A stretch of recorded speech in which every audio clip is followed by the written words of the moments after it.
Neverness to Everness, the next game you play for 3 months and then drop right after. Let's just be honest with ourselves. I watched the game trailer too, and there was cool things about it, but there's nothing memorable about this game. There's nothing that's gonna draw me or anyone else to this game long term. That's it. That's the end of the video.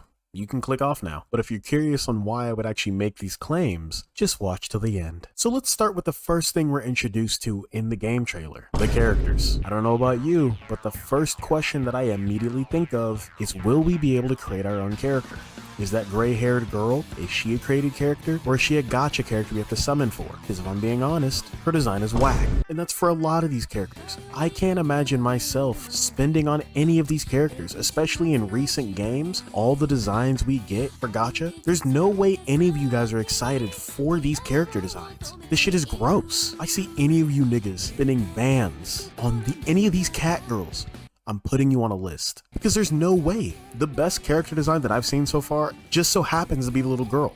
She has a calm little fit and it's vibey. She looks like a dripped out version of Klee. No relation. But like, again, I'm wondering, can we dress up our own characters? Because if not, that's a miss right then and there, because you will not catch me at all on a summon for these characters.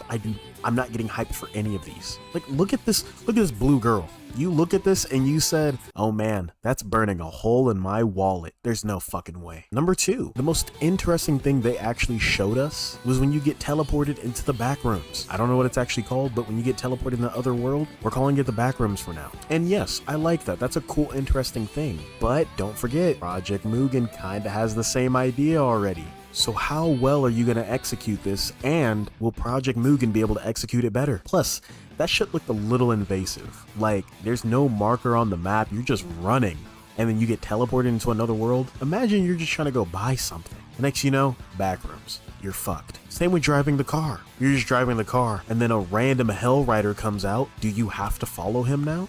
Can you go somewhere else? What happens if you lose track of him? Like, are you forced to do it? So many questions, no answers. It would be better if there was a little waypoint on the map letting you know, like, hey, if you're in this certain radius, random events will spawn, so that you can be like, okay, I'm prepared to do that. But just randomly out of the blue, what the fuck? Third, they showed the cars, which is a really cool aspect. That was probably the most exciting aspect, or one of the most exciting aspects in my opinion. But this is a gacha game.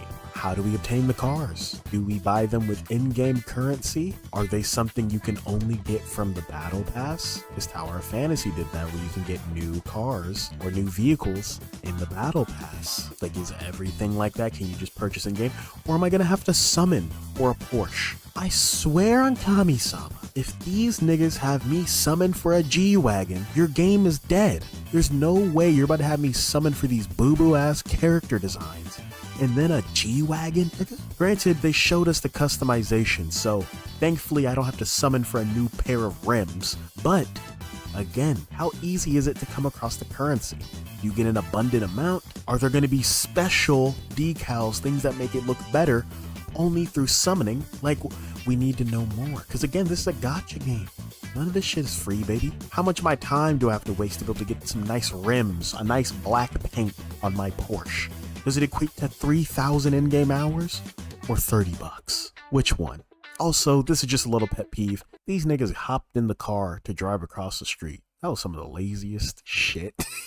It was funny. It was some of the laziest shit. And then they put red on red. That was ugh. Number 4 is the real estate aspect, which is very exciting, but also super easy to fuck up. I also have to give them their flowers. The fact that I haven't seen one loading screen and they've walked into about 4 buildings already is pretty dope. No loading screens, even transitioning into the back rooms and out of the back rooms.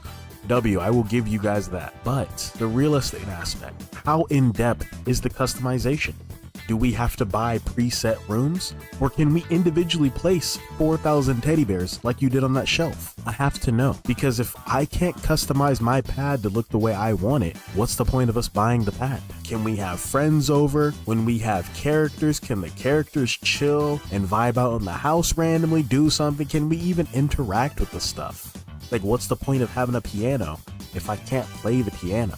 Like, if you're gonna let us have some Sims-like shit, let us play some Sims-like shit. Also, is this nigga naked? What's going on? This freaky ass game, what's going on? Number 5, and one of the things that makes me dislike Genshin is when characters get abilities that help them make the traversal better. And to be more specific, when the base traversal isn't that expansive. For example, in Genshin, you run out of stamina by sprinting, so they make a character that sprints longer and faster. Or you run out of stamina by swimming, so they make a character that has better swimming capabilities, aka running on water or etc. Or, one of the biggest egregious things, they put fat ass mountains and it takes a long time to climb, so how about we make a character that can double jump, triple jump, and damn near fly? That's the issue. And in this one, we haven't seen anyone be able to climb in the game, so I'm not sure if you can even climb in the game, because that seems like something you would show off immediately. But instead, they show us a character that can actually run on walls. And that is the only time they showcase you being able to run on walls. And that is already a turnoff for me. It's one thing if every character can at least climb or do something that indicates traversal, but when you have one character being able to make the traversal better, it forces you to be able to play that character when everyone else feels like a turd.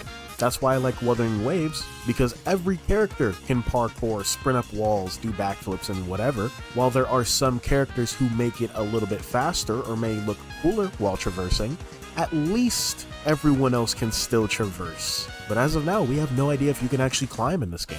And for the love of God, can we get rid of the gliding? This slow ass gliding? I swear to Kami-sama, Breath of the Wild did some irreparable damage to the gacha community. Because ever since these niggas put a glider in their game, every single game has a glider now. Can one of you niggas switch it up? Like, I'm being dead ass. Can we get something different?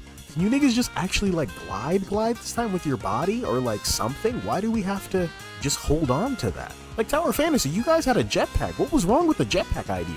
Give us some hover boots. Like, can you guys switch it up, bro? You niggas are all the same. And lastly, number 6. I already mentioned the driving and chasing after the lunatic on a motorcycle aspect, but my main point here is what is gonna draw you to play this game for long terms. There is nothing here that you cannot get done equally as good or better somewhere else. Like, let's be for real. So if Project Mugen came out at the same time as this game, which one are you gonna pick?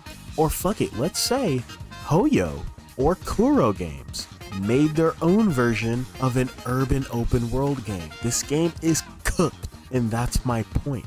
What is it doing to where it could survive the winter, the summer, everything? If there's other games out, what is it gonna do where you're like, I can't get this anywhere else, I'll be back again every new update? Because Tower of Fantasy dropped after a month or 2, 3 months, nobody was playing it anymore. Let's be for real. Were you enjoying that Evangelion update? I doubt it, because you probably weren't playing it. You need an identity. There's no identity tied to this game. You have ugly ass character designs that we're supposed to summon for. The cars are cool, but other games are gonna start doing cars now. I mean, hell, it's cooler that you can actually use echoes in Wuthering Waves. You can traverse as the Inferno Rider. Why would I give a fuck about a car when I could be a giant nigga on a flaming motorcycle? Like, why would I pick your game over another game? That's what I'm trying to say. Character designs are flawed. Game looks ashy. This is supposed to run on mobile and PC. If Stuttering Waves ran like that on phones and PCs, I bet Tectone's wallet, this shit will not run well when it's released. Now, granted, they said we'll see something in September, but again, just like this vague ass trailer that left us with more questions, what are you gonna show us, and what day are you gonna be showing us? You just said September 2024. Like, what the fuck? We're supposed to just be like, okay, someday within those 31 days. But yeah, Hada, if you're watching this, you just need an identity, something that's going to bring us to you, because as of now, you didn't impress me more than Project Mugen, and Project Mugen hasn't posted anything in fucking months, and I'm still more excited for it than your game. But let's see. I'm intrigued to see what you have in September, but it has to really knock my socks off, because as of now, I don't see anyone playing this. I don't see myself playing this longer than a few months until Project Mugen drops, and then even then, I might drop this before then. I dropped Zenless after a week, so we'll see. Show us those egregious gacha rates as well. We need to see everything, man. But other than that, what do you think of Neverness to Everness, the dumbass name title for a game that doesn't make sense? It's so tongue twister ass name. What do you guys think about the game? Are you excited for it? Do you like it? Do you agree with my takes? Do you disagree with my takes? What are you guys thinking? Let me know down below. And if you like this video, please hit me with that like and subscribe. We got new videos every single week, all gacha and anime. So with that out of the way, love you guys. Catch you in the next one. Peace.